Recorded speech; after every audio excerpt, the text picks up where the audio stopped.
এরপর দেখি আমরা অ্যাপ্লাই অ্যান্ড প্রুফ। এই যে দেখো আমরা যা শিখলাম, এই যে মাত্র যে 5টা হ্যাক শিখলাম, এই 5টা হ্যাকের উপর একটা প্যাসেজ দেওয়া আছে। হ্যাঁ, প্রথমটা দেখো করে দেওয়া আছে, ইট ইজ ন্যাচারাল দ্যাট, এটা স্বাভাবিক যে আ ম্যান, একজন ব্যক্তি, ক্যান নট, পারে না, লিভ অ্যালোন, একা বাস করতে পারে না বা একা থাকতে পারে না। তো ভার্বটা কি ছিল? লিভ দেওয়া ছিল। লিভটা কোন ফর্মে লিখতে হবে? দেখো ড্যাশের আগে কি দেওয়া ছিল? ক্যান। ক্যানকে কি বলা হয়? মডেল অক্সিলারি ভার্ব বলা হয়। আর মডেল অক্সিলারি ভার্বের পরে ভার্বের কি বসে? সাধারণত বেস ফর্ম। ডিপেন্ড করে কিসের উপর? সাবজেক্টের উপর। Subject active or passive. A man ছিল সাবজেক্ট, তাই না? লিভ মানে বাস করা। বাস করার কাজ কে করে? একজন মানুষই করে, অ্যাক্টিভ ভয়েস। এরপরে কি ছিল? ক্যান দেওয়া ছিল, মডেল অক্সিলারি ভার্ব। এর জন্য ভার্বের বেস ফর্ম ছিল, তাই না? ওকে, বি নাম্বারটা খেয়াল করি আমরা। He always need a company. এখানে কোম্পানি বলতে কিন্তু প্রতিষ্ঠান বুঝাই নাই, কি বুঝাইছে? সঙ্গ বুঝাইছে। যে মানুষ একা বাস করতে পারে না, তার কিসের প্রয়োজন? সঙ্গের প্রয়োজন। সাবজেক্ট কি ছিল এখানে? হি। আর অলওয়েজ এই ওয়ার্ডটা কি? এটা প্রেজেন্ট ইনডিফিনিট টেন্স।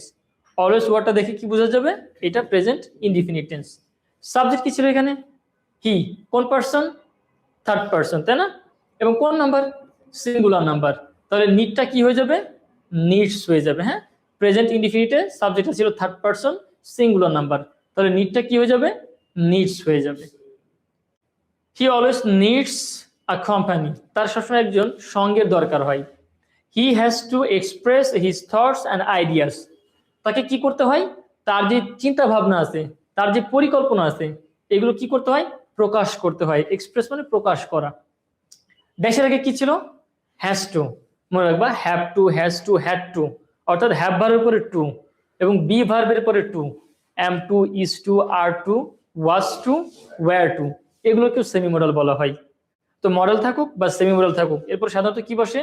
ভার্বের base form, depending on subject. Subject কি ছিল? হি। এক্সপ্রেস মানে কি? প্রকাশ করা। তো প্রকাশ তো সে নিজেই করে, অ্যাক্টিভ ভয়েস, তাই না?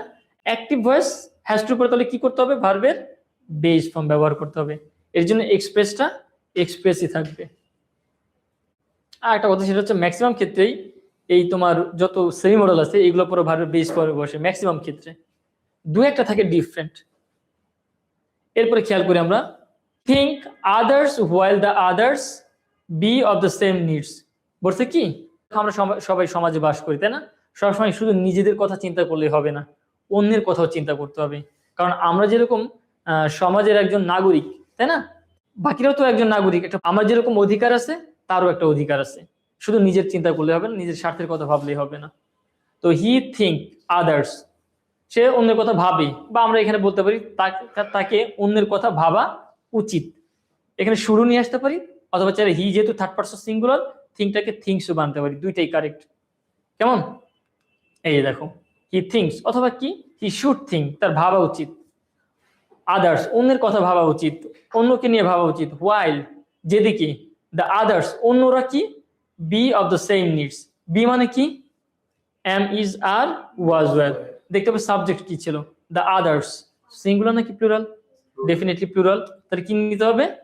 আর নিতে হবে। The others are of the same needs. এরপরে খেয়াল করো, he have also the need of others for ensure their safety and comfort. দেখো তো এখানে সাবজেক্ট কি ছিল? হি। আর মেইন ভার্ব কি দেওয়া ছিল? হ্যাভ। সাবজেক্ট কোন পারসন? থার্ড পারসন এবং সিঙ্গুলার নাম্বার। তো সাবজেক্ট যদি থার্ড পারসন সিঙ্গুলার হয়, তাহলে হ্যাভ হয় নাকি হ্যাজ হয়? হ্যাজ হয়। তাহলে হ্যাভটাকে কি বানাতে হবে? হ্যাজ বানাতে হবে, right. He has also the need, তার দরকার আছে, অফ আদার্স, অন্যের, ফর এনশিওর। এই যে ফর একটা প্রিপোজিশন, তাই না? এরপরে কি হয়? ভার্বের সাথে আইএনজি করতে হয়। তাহলে এনশিওরটা কি করতে হবে?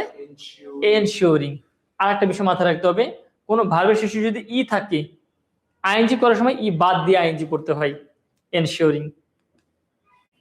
এনশিওরিং নিশ্চিত করতে হবে, দেয়ার সেফটি, তাদের নিরাপত্তা, অ্যান্ড কমফোর্ট, এবং তাদের আরামায়েশ নিশ্চিত করতে হবে। শুধু নিজেরটা ভাবলেই হবে না, অন্যের কথাও ভাবতে হবে।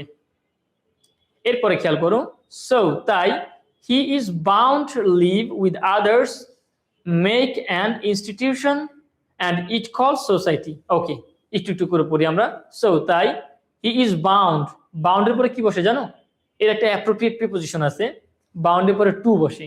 বাউন্ড টু মানে বাধ্য, বাউন্ড টু মানে কি বাধ্য।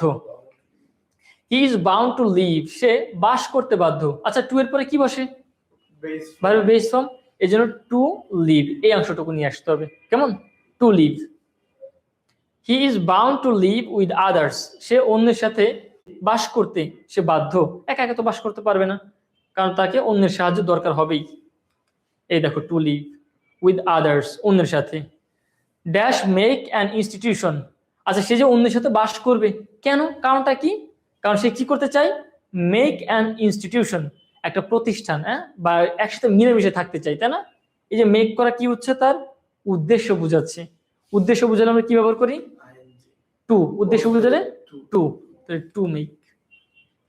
টু মেক অ্যান ইনস্টিটিউশন, একটা প্রতিষ্ঠান।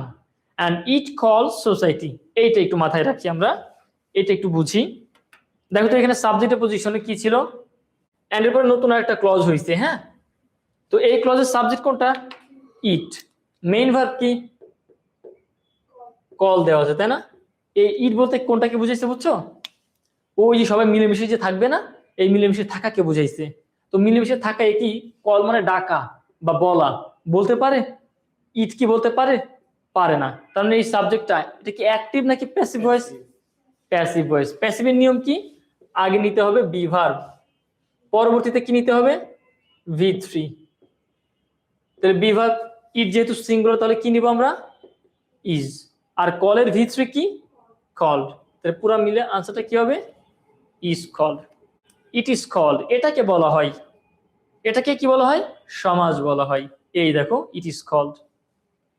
এরপরে খেয়াল করো, society be the first organisation which make by our primitive ancestors. আচ্ছা বলছে কি? সমাজ হচ্ছে প্রথম একটা সংস্থা, সংগঠন, যেটা কিনা কি করা হয়েছিল? তৈরি করা হয়েছিল আমাদের প্রাচীনকালে যেসব অধিবাসীরা ছিল তারা এটা গঠন করে দিয়ে গেছে, আর আমরা তো রেডিমেড পেয়েছি। খেয়াল করো এখানে সোসাইটি বি, সোসাইটি মানে কি? সমাজ। আচ্ছা সমাজ কি গণনা করা যায়? যায় না। তার মানে এটা কি? Uncountable noun. আর আনকাউন্টেবল নাউন মানেই কি? সিঙ্গুলার। সাবজেক্ট যদি আনকাউন্টেবল নাউন হয় তাহলে ওটাকে কি হিসাবে কাউন্ট করতে হয়? সিঙ্গুলার হিসাবে কাউন্ট করতে হয়। তাহলে বি ভার্ব থেকে আমরা কোনটা নিব? ইজ নিব। Society is the first organisation, সমাজ হচ্ছে প্রথম অর্গানাইজেশন, সংস্থা। হুইচ মেক, এই যে হুইচ কি বলা হয় জানো? Relative pronoun. এই হু, হুইচ, দ্যাট এগুলোকে কি বলা হয়? Relative pronoun. তার আগেরটাকে সাবজেক্ট হিসেবে কাউন্ট করতে হয়। তার আগে কি ছিল? অর্গানাইজেশন, সংস্থা। আচ্ছা অর্গানাইজেশন কি নিজে নিজেকে মেক করতে পারে? সংস্থা তো মেক করতে পারে না, একে কে করছে? মানুষ করছে। কোন মানুষ? বাই আওয়ার প্রিমিটিভ এনসেন্টার্স, আমাদের প্রাচীনকালে যারা ছিল তারা এটা তৈরি করে দিয়ে গেছে। তাহলে এটা কি, এটা কোন টেন্স বলো তো দেখি? এইটা কিন্তু আবার পাস্ট টেন্স, পাস্ট টেন্সের প্যাসিভ ভয়েস। হ্যাঁ রাইট, এক্স্যাক্টলি। তো হুইচ তার আগে একটা সাবজেক্ট অর্গানাইজেশন, আবার অর্গানাইজেশন সিঙ্গুলার অবস্থায় দেওয়া আছে, ওয়াজ। আর হচ্ছে কি মেক ছিল, মেকের ভিতরে কি? Made, was made. Clear? Okay. Which was made, যেটা তৈরি করা হয়েছিল, ওটা তো আগেরটা। এই যে ওয়াজ মেড, হ্যাঁ। They be the first to contribute to, এই দে বলতে কাদেরকে বুঝেছে বলো তো দেখি? এই যে প্রাচীনকালে যারা অধিবাসীরা ছিল এদেরকে বোঝাচ্ছে। তারা কি এখন আর আছে আমাদের মাঝে? নাই। তার মানে এটা কোন টেন্স? এইটা কিন্তু আবার পাস্ট টেন্স, তাই না? তাহলে তারা ছিল, তাহলে দে যেহেতু প্লুরাল তাহলে বি ভার্ব কোনটা নিব? Were. They were the first, এই দেখো দেখছো, দে ওয়্যার দ্য ফার্স্ট, তারাই ছিল প্রথম। টু কন্ট্রিবিউট টু, এই দেখো কন্ট্রিবিউট টু, এরপরে কি হয় জানো? ভার্বের সাথে আইএনজি করতে হয়। তাহলে ডেভেলপটা কি হবে? ডেভেলপিং। দেখছো এই হচ্ছে তোমাদের ইন্টারমিডিয়েট, দেখো সিলেট বোর্ড 2023-এ আসা একটা বোর্ড কোয়েশ্চেন। এরকম তোমাদের সাইডে ভার্ব দেওয়া থাকে, ওই ভার্বের কোন ফর্মটা লিখতে হবে এই হচ্ছে তোমাদের কাজ। এসএসসি থেকে এটা তুলনামূলক সহজ। আচ্ছা।